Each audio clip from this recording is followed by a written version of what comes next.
Les femmes, ce péché défendu, c'est être apte à procréer, cet individu souvent décrit de sensible, fragile, hormonalement instable, jugé sur son physique, sa taille, ses tenues, son décolleté, son parfum. Un être constamment jugé et critiqué sur les réseaux sociaux, et pourtant encore trop peu représenté sur ces mêmes plateformes. Pour les pays du Moyen-Orient, que ce soit l'Arabie Saoudite, le Qatar, les Émirats Arabes Unis ou dans notre cas le Koweït, cette définition que je viens de faire de la femme est réelle. Alors en 2024, quand on est une femme française et qu'on vit au Koweït, ça fait quoi ? Quand on cherche des informations sur la place des femmes au Koweït, on tombe souvent sur la même année, 2005. Les femmes et les hommes, en faveur du droit de vote des femmes, se sont battus face aux islamistes en s'appuyant notamment sur les bases de la religion musulmane, celle d'intégrer les hommes et les femmes dans la vie politique pour exercer leurs droits. Les femmes au Koweït, on en parlait déjà en 1967 dans le journal mensuel Le Monde diplomatique. Et ce qui est dit par Eva de Vitré-Meyerovitch, docteure en islamologie et chercheuse au CNRS, pourrait se répéter encore aujourd'hui en 2024. Elle se balade dans Koweït City, découvre la concentration d'hommes dans les rues et surtout la quasi-absence des femmes koweïtiennes. Et elle indique dans l'article, c'est chez elle qu'il faut aller voir les koweïtiennes, celles qui sont originaires d'ici ou qui y vivent. On se rend compte alors qu'elles ne se contentent plus de jouer le rôle traditionnel et qu'elles ont fait et continuent de faire de prodigieux efforts pour conquérir le droit de prendre leur part dans l'essor du pays. La lutte qu'elles ont menée tendait plutôt à obtenir la possibilité de faire les mêmes études que les hommes et de jouir d'une émancipation réclamée par leurs sœurs dans beaucoup d'autres pays arabes. Et c'est là toute la différence avec les autres pays du GCC. Cette fin d'études, d'apprendre, de découvrir, c'est quelque chose qui est propre au Koweït. Et pas que chez les femmes. Et on le voit très vite quand on est abordé par les Koweïtiens ou les Koweïtiennes et qu'on est étranger. Le Koweït reste le seul pays à avoir un accès facile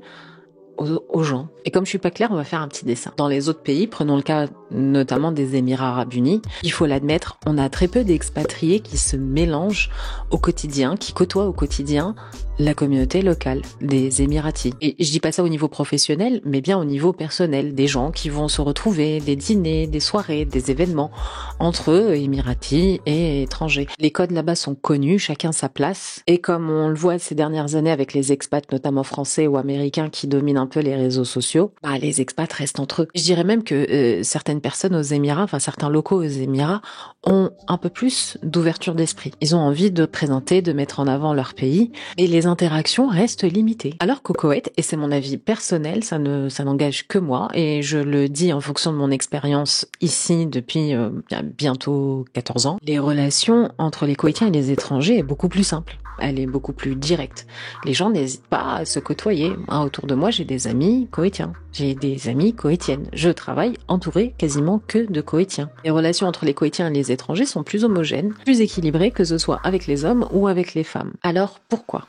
Tout simplement pour ce que je vous ai dit un peu plus tôt, c'est-à-dire que les Koweïtiens et les Koweïtiennes s'intéressent, veulent apprendre. Ils s'intéressent à nous, à qui nous sommes, à ce qu'on fait, pourquoi on est là, qu'est-ce qu'on vient faire chez eux. Et ce besoin d'apprendre décrit par la chercheuse au CNRS, il est selon moi toujours d'actualité en 2024. Maintenant, être une femme au Koweït, c'est pas de tout repos. Et surtout quand on vient d'arriver. Je m'habille comment ? Je dis bonjour, je tape la bise, est-ce que je dis salam alaikum ? Est-ce que je me tais ? Est-ce que je tiens la main ? Puis je fais comment pour mon entretien si j'ai trouvé un boulot ? Comment je m'habille ? Et répondre à ces questions, ça devient un vrai casse-tête quand on vient d'arriver au Koweït, qu'on ne connaît pas les codes, les us, les coutumes du pays. Bon, en fait, pas tant que ça, parce que je vous ai fait une vidéo il y a déjà 3 ans, et elle est toujours d'actualité. Mais aussi parce que, malgré le changement éditorial de beaucoup de médias internationaux concernant le Koweït, non, on n'est pas obligé de porter le voile. On peut conduire et les complications liées à l'obtention du permis n'est pas liée au genre, à la paperasse, la lenteur des procédures et parfois le côté illogique des procédures entre elles. Et aujourd'hui, il y a beaucoup de bureaucrates koweïtiens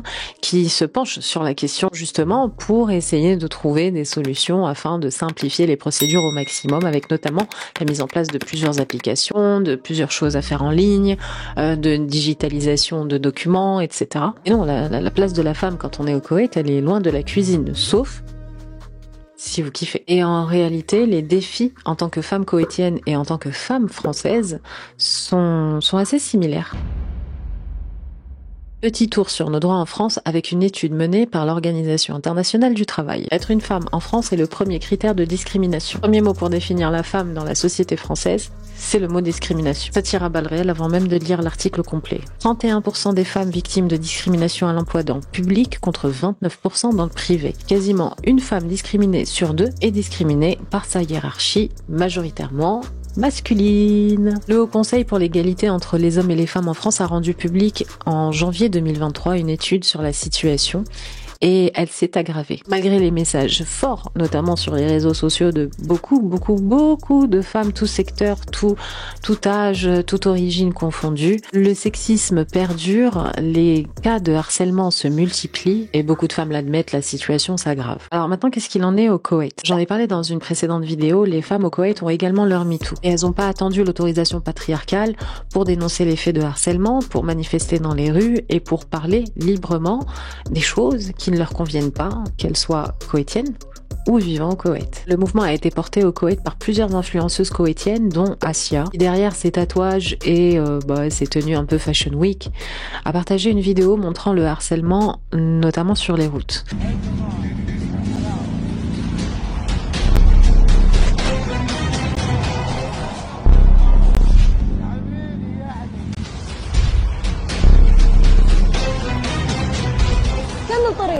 البنية اللي ما تعرف تسوق والله صدق تتوتر تخاف تدش تصبر.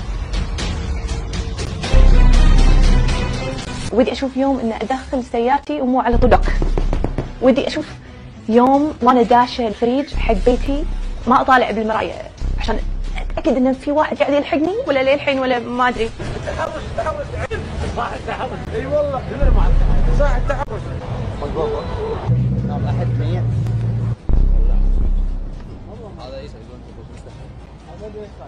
Et les femmes au Koweït n'ont pas attendu l'appui des hommes pour réclamer leurs droits. Elles sont allées le chercher et elles continuent à se battre pour les obtenir. Quand on voit ça, quand on voit ce combat, quand on voit ces manifestations, même si elles sont passives, même si ça se fait aujourd'hui en 2024 à travers les réseaux sociaux, ce qui est loin du format qu'on utilisait il y a 30 ou 40 ans en France, finalement, c'est à peu près la même chose. Les femmes revendiquent leur droit d'exister et leur liberté à vivre leur vie. Et pour ça, il y a un exemple tout simple. Quand certains radicaux ont tenté d'éteindre les voix de certaines femmes, comme ça s'est passé notamment avec la proposition d'interdire de pratiquer le yoga, une vague de soutien s'est propagée dans le pays. Bon, l'affaire elle a fini sous le tapis aujourd'hui, mais ça a rappelé à beaucoup de femmes de ne pas baisser leur garde et de continuer à défendre leur droit à s'exprimer. Pour moi, une femme qui vit au Koweït, c'est une femme qui constamment repousse les limites du conservatisme et ça fait figure d'exception dans les pays du Golfe. Alors la ségrégation, elle existe. La pression de la culture, elle reste présente. Mais le pays ne manque pas de rédactrice en chef, de juge femme, qui permet à d'autres jeunes filles d'aspirer à des carrières d'avocat et de juge à leur tour. La première femme arabe dans le monde à diriger une université, c'est une université koweïtienne, et c'est une femme koweïtienne. Et je parle même pas d'une des banques les plus sûres au monde, dont on ne parle jamais, pourtant elle est toujours dans le top 10 ou dans le top 20 des banques les plus sécures. C'est la National Bank of Kuwait. Et je trouve ça vraiment chelou que cette banque d'ailleurs n'apparaisse jamais. La NBK a à sa tête des hommes, mais également une femme, Sheikha Al-Bahaj, qui est classée parmi les 10 femmes les plus puissantes et les plus influentes du monde arabe. Du coup, est-ce que c'est facile d'être une femme au Koweït ? Ça dépend d'où tu viens. Et je vais en surprendre plus d'un. Certains vont dire, ouais, mais t'es française, donc forcément t'as la belle vie. Et ils ont raison. Ça aide, et ça aide notamment beaucoup quand on est une femme. Les gens, koweïtiens ou non koweïtiens, les hommes, de manière générale, vont moins gonfler une nana, si elle est française, qu'une éthiopienne, par exemple. Et je sais que ça peut choquer, je sais que ce n'est pas politiquement correct de dire ça, mais c'est la réalité du terrain. Pourquoi ? Parce que nos passeports sont là pour rappeler que entre nous, il y a une hiérarchie. Et ça me dégoûte de dire ça, mais il y a une hiérarchie, il y a une caste en fonction de la couleur de nos passeports. Et cette hiérarchie, elle n'a pas été mise en place du tout, mais pas du tout par le Koweït, c'est pas du tout ce que je veux dire. Mais c'est dans tous les pays, c'est comme ça. On a une classification des plus avantageux aux plus pénalisants. Et quand on est somalien, quand on est tchadien, quand on est ivoirien, quand on est indien, on galère plus que quand on est français, quand on est danois, quand on est américain, quand on est canadien, quand on est brésilien et qu'on vit ici au Koweït. Et vous pouvez aller en commentaire et me dire que c'est complètement faux, c'est pas du tout la bonne approche, il n'y a pas de racisme, etc. Allez-y, bon courage, mais je doute que vous trouviez de bons arguments. Et pour passer outre ce racisme, il faut passer par la case éducation. Et ce message ne s'adresse pas aux Koweïtiens et aux Koweïtiennes dans la plupart des cas, mais bel et bien aux autres étrangers et étrangères qui souhaitent s'installer au Koweït. Comme je vous l'ai dit en début de vidéo, les femmes et les hommes koweïtiens ont faim d'apprendre, et d'apprendre notamment sur les gens qui les entourent, sur les gens qui viennent les voir dans leur pays, qui viennent travailler pour eux, etc. Et il serait temps d'apporter des messages plus tolérants que ceux notamment que je viens de vous présenter. Quant à ceux qui reprennent des phrases du style pourquoi je devrais respecter ma femme de ménage ou la maîtresse de mes enfants alors même que les Koweïtiens ne le font pas, revoyez les bases de vie en société. Si le racisme s'est développé au Koweït, c'est aussi parce que certains étrangers sont arrivés avec des idéologies qui sont bonnes à jeter aux chiottes. J'espère que cette vidéo vous a plu, que le format vous a fait kiffer. Si c'est le cas, pensez à vous abonner, pensez à partager avec les potos et à mettre un pouce bleu pour m'encourager. Et comme toujours, restez curieux, restez prudents. Et rendez-vous dans une prochaine vidéo.